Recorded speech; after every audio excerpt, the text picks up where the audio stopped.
베드로 1장 1절의 성경을 보겠습니다.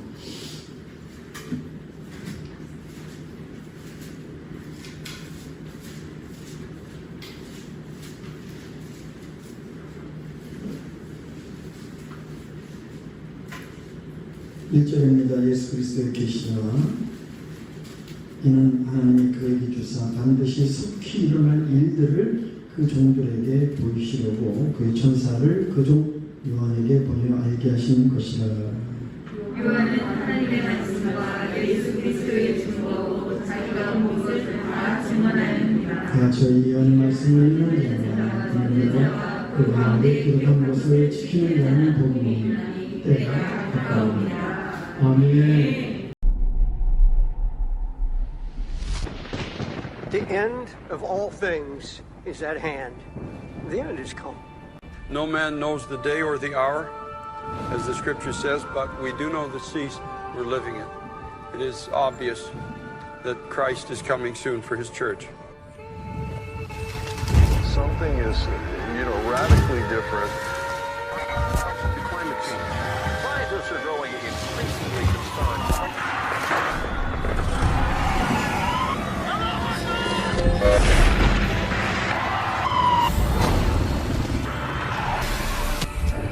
We have many terms linking heat and violence, and that connection has some worried as the global climate changes. A major new study finds a clear link between rising temperatures and aggression, from domestic violence to murder and even war. We're in the midst of an epidemic of violence. Jesus said, and because lawlessness is increased, most people's love will grow cold, for the coming of the Son of Man will be just as it was in the days of Noah. Well, what were the days of Noah like? We don't have to guess. Genesis 6. Then the Lord saw that the wickedness of man was great on the earth, and that every intent of the thoughts of his heart was only evil continually. Now the earth was corrupt in the sight of God, and the earth was filled with violence. Two characteristics of the society of Noah. Number one, violence. Number two, immorality. We're in the midst of a society that's turned its back upon God and is caught up in a whirlpool of horror in which we are just going down and down and down as this nation continues to be more immoral and violent in nature. We live in a country that's changed drastically. The people pulling the strings in this country, they want to destroy the very foundation and base of America so they can remake it. This is not something that's going to come down the road, folks. This is where you're living right now. A new world order. Such is a world worthy of our struggle and worthy of our children's future for all mankind. All this is being orchestrated. There is a Luciferian hierarchy. We all know that. It's in your face. That's who they worship, the God of this world. 우리가 이제 마라나타 찬양을 불렀어요. 마라나타는 주 예수여 어서 오시옵소서. 여러분 이렇게 찬양을 했습니다. 만약에 지금 예수님이 오신다면 여러분들이 솔직한 심정을 어떨까요? 정말 여러분들 마음속에 주님을 고대하고 있습니까?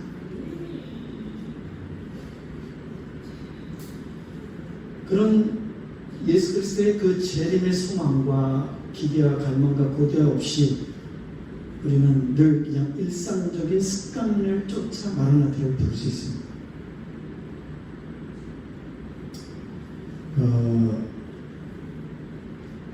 이제 우리가 요한계시록을 좀 바르게 이해하면 그리고 바른 기독교가 생기고요, 바른 교회가 생기고요, 바른 신앙관이 생깁니다.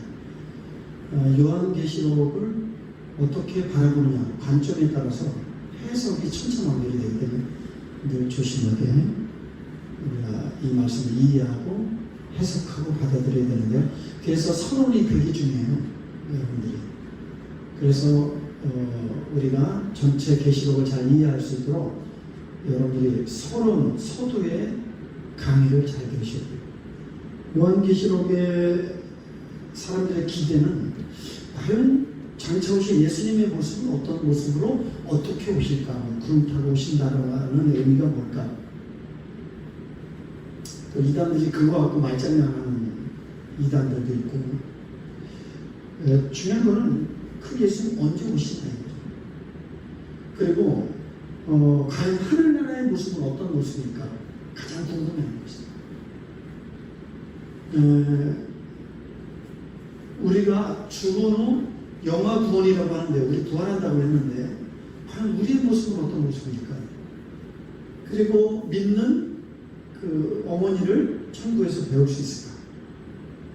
이런 계시록에 대한 기대에 많은 궁금증이 있어요. 그 중에 가장 큰 두 개의 주제는 하나님의 나라의 모습은 어떤 모습일까?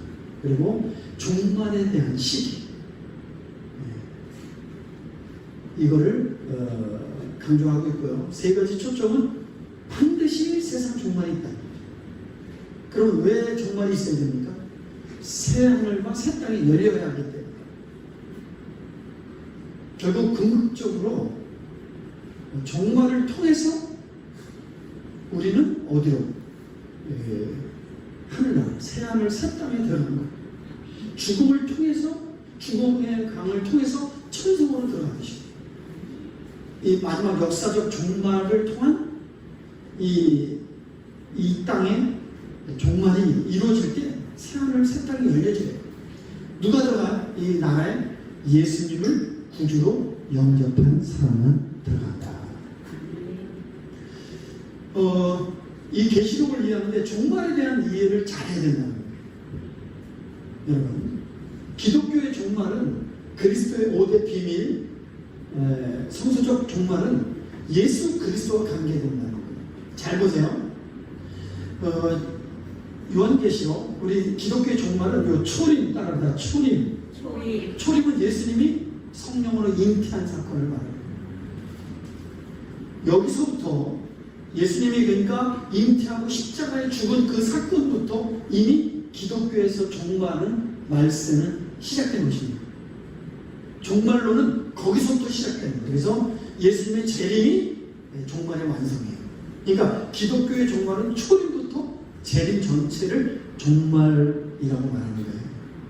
그러니까 이 종말은 예수 그리스도의 죽음, 십자가의 죽음을 통해서 이제 종말이 이루어져 가는데 가장 중요한 건 기독론이라는 거죠. 그러니까 이미 우리는 종말 가운데 있는 거고, 그리스도와 연합된 자가 재림 때 영원한 천성에 들어가는 것입니다. 죽어봐야 아는 게 아니라 이 땅에서 이미 예수 그리스도를 통하여 제사받고 구원받은 자들이 들어가는 게 재림 때 열려진 하나님의 나라로 들어가는 거예요. 그러니까 죽음은 이 다음에 준비하는 게 아니에요. 천성은 이 다음에 준비하는 게 아니고 찬찬히 준비하는 게 아니에요. 오늘 당장 지금 준비해요. 항상 죽음을 준비하고 살아야 돼. 믿으시면 아멘 합시다. 이 말을, 제 말을 가볍게 들어서는 안 됩니다. 자, 그래서 이런 종말, 예수 그리스도의 기독교의 가장 5대 복음, 5주 복음, 잉태, 따라합니다. 잉태, 장사, 부활, 승천, 재림, 이게 기독교의 5대 기둥이에요. 그래서 수요일 날 종말에 대한 얘기를 하고, 종말은 언제인가 보다 종말이 어떻게 벌어지는 어떤 현상에 대해서 많은 사람들이 관심을 가지고 우리를 자꾸만 그쪽으로 우리의 관심이 쏠리게 만들어요. 그게 중요한 게 아니라, 자, 이거죠. 요한계시록의 방향과 초점은 우리가 그러면 종말은 반드시 있을 거고 주님의 재림은 반드시 있을 거예요. 오늘 그래서 여러분들이 오늘 읽는 자, 듣는 자, 읽는 자, 지키는 자 복이 있다고 했을 때 그 복이 어떤 건가? 이 세상 복과는 비교할 수는 어마어마한 복이에요. 오늘 그 복 세 가지 여러분들이 꼭 기억하고 가시기를 바라고, 반드시 재림이 있어질 거고 다섯 처녀처럼 등불을 준비한 자는 그 신랑이 데리고 가잖아요. 혼인잔치에. 그런 것처럼 중요한 건 뭐냐면 오늘날 이 현실에서 이 계시록의 말씀을 어떻게 적용하고 말씀대로 살 것인가. 이게 중요한 것이지 종말이 언제야? 종말의 현상은 뭐야?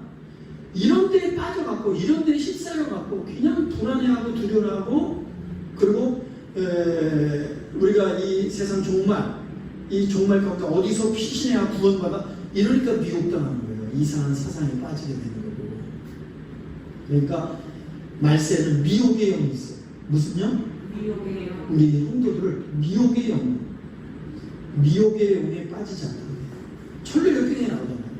결국 미혹의 영은 진리에서 벗어나면, 그리고 천성을 향하여 소망을 갖지 못하게 머뭇거리고 어긋나고 뒤돌아가게 만듭니다. 여러분들은 앞도 뒤도 보지 말고 오직 주님만 바라고 천성을 향해 전진하는, 행군하는 여러분들 되시기를 주의로 축복합니다. 자, 그래서 여러분들 이 계시의 원천 하나님, 주권은 예수 그리스도, 시기는 반드시 속히 된다. 그래서 다음 주 수요일 날은 이 계시록의 4가지 과거주의 해석, 현실적인 해석, 미래주의 해석, 영적인 해석, 이 계시록을 4가지 관점에서 해석해요. 그래서 어떤 거 하나에 치우치면 과거에 이미 이루어졌다 그러면 계시록에서 무관심으로 장차 있을 얘기고 마지막 이야기인데 과거에 이루어졌다 그러고 계시록을 무시하는 경우가 있어요. 그리고 너무 현실의 이 과거의 이 계시록을 해석해서 현실 도피적인 그런 삶을, 회피적인 삶을 살고 아니에요. 그래서 다음 주에 되게 중요한 해석법을 좀 얘기해 주고요. 그리스도의 종들, 또 하나님의 말씀과 예수 그리스도 계시의 목적, 결국은 지키게 해서 신부를 단장해서 신랑 대신 예수 그리스도를 잘 준비하고 그 나라를 예비하도록 하는 것이죠. 그래서 우리에게 가까웠다. 이제 임봉된 거를 인을 떼는 거예요. 이제 어린 양이 인을 하나씩 떼요. 그러면서 7 인을 떼면서 이 마지막 역사에 나타나는 여러 가지 종말론적인 그런 현상들이 등장하게 되는 거예요. 자, 그래서 그런 것들을 정확하게 알아야 되고요. 그래서 계시의 순서, 그 다음에 중요성, 긴급성, 그리고 완전성. 그래서 여러분들이 이 계시의 책이다, 이 계시에 대한 개괄적인 이해를 지난주에 나눴습니다. 자, 오늘은 이 말씀을 듣고 읽고 지키는 자에게 복이 있다라는 이 말씀 갖고 함께 은혜를 나누겠습니다. 다 같이 크게 한번 읽어주세요. 시작. 이 은혜 말씀을 읽는 자, 듣는 자, 그 가운데 기록하는 것을 지키는 자는 복이 있다. 때가 가까운 자. 그 밑에 22장 7절 시작. 보라 내가 속히 이 끝말의 예언의 말씀을 지키는 자는 복이 있으리라. 아멘. 우리가 이 말씀을 예언받을 때, 계시받을 때 그 당시, 로마 당시의 상황이 대대적인 핍박이 있을 때였다. 그래서 많은 순교자로 말미암아 성도들의 믿음이 흔들렸다. 그리고 배교하는 성도들이 있었다. 교회를 이탈하는 성도들이 있었다. 그들에게 소망을 주고 든든히 하려고 하는 배경을 갖고 있었다. 그러니까 로마 시대 때의 그리스도인들에게 격려와 소망을 주는 말씀이에요. 아멘.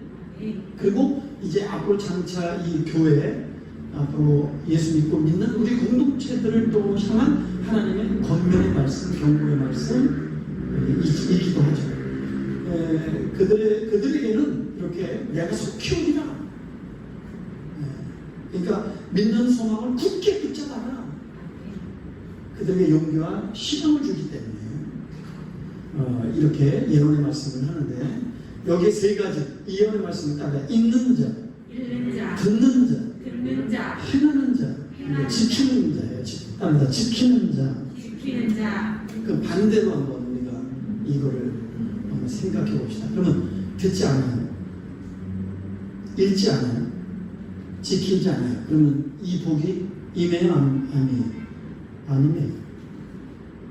이 계시록의 말씀이 평신도인 여러분들에게 주는 게 아니라 주의 종들, 특히 사도 요한 7교회의 7별들, 사도들, 지도자들, 목회자들에게 줘서 이걸 어떻게 하는 거예요? 성도들에게 읽고 듣고 지키게 하는 거예요. 자, 그러면 읽게 만들고 듣게 만들고 지키게 만드는 책임이 목자들에게 있는 것입니다. 이 요한계시록의 모든 말씀에 회피, 무관심, 만약에 이 말씀을 경히 여긴다면 요한계시록의 말세에 이 복을 받을 수 있다 없다? 절대 못 받아요. 오직 이 말씀을 듣고 읽고 지키는 자가 요한계시록 마지막 때 하나님의 예비된 하나님의 축복의 주인공이 될 수 있는 것입니다. 결국은 사랑하는 성도 여러분, 모든 성도들의 첫째 소망은 예수님을 대망해야 됩니다. 믿으시면 아멘 합시다. 다시 오신 예수님을 바라보고 살아야 됩니다. 소망하고 살아야 됩니다. 그리고 그 신랑 되신 예수님과 더불어 저 천국 하나님의 나라에 가서 영원히 영생 복락을 누릴 소망을 갖고 살아야 됩니다. 이게 성도입니다. 우리는 해 아래 살지만 하늘 위에 사는 것처럼 살아야 돼요. 성도들은. 왜냐하면 이 땅은 나그네이기 때문에. 그러나 많은 성도들이 마치 해 아래 이 땅에 살고 있지만 이 세상 아래 해 아래 소망을 두고 사는 사람은 화가 있을 거다고 말했어요. 자, 그렇기 때문에 우리가 이 말씀을 통해 우리에게 말씀해주는 경고는 뭐냐? 재림 소망을 가져라. 뭐라고요? 재림 소망을 가져라. 재림 소망을 갖고 살아라. 왜? 주님은 반드시 재림하니까. 근데 그 재림이 시간 때는 정하지 않았어요. 예수님이 언제 이렇게 오면 뭐 실컷 마음대로 살다가 그때 믿으면 돼요. 근데 많은 사람들이 이래요. 하나님은 사랑이 많으셔, 은혜가 있으셔. 한번 구원한 사람은 영원히 구원해. 그러니까 우리는 뭐 흥청망청, 이게 구원파가 얘기하는 거예요. 영 구원하고 영의 구원을 주장하다 보니까 육은 그냥 먹고 마시고 즐겨도 된다. 그래서 이혼론이 영지주의가 바로 구원파를 낳게 했어요. 그게 잘못된 이해와 오해로 말미암아. 그러니까 우리가 이 올바른 영적인 해석이 굉장히 중요한 거예요. 우리 기독교인은 우리 기독교의 성경의 복음은 영만 구원받는 게 아니라 영육의 구원이에요. 아멘? 영육의 구원이에요. 왜냐하면 예수님이 영으로만 부활하셨어요. 그래서 가연소를 주장하는 거예요. 육체만 살짝 입었다가 영으로 부활하셨다는 거예요. 그러니까 가연설이 아니라 예수님은 진짜 성령으로 잉태하셨고 실제 역사적으로 존재하셨고 그건 로마 역사책에 기록된 거고 십자가의 죽으심도 역사책에 있고 부활도 그 기독교 로마 역사책에 나오는 거예요. 예수님의 죽음은 분명합니다. 그리고 예수님의 부활의 증거도 확실합니다. 믿으시면 아멘 합시다. 확실해요. 그리고 증인이 있어요. 여러분. 그래서 우리 성경책이 분명한 진실이라는 것은 다른 로마 뭐 다른 역사책보다도 성경이 확실하게 역사적이고 있었던 이야기인 것을 성경은 분명히 증거하고 있는 것입니다. 그래서 반드시 이 말씀을 지키고 주님을 대망하며 읽고 듣고 지키는 자는 하늘나라에서 하나님이 예비한 축복의 주인공이 될 줄 믿습니다.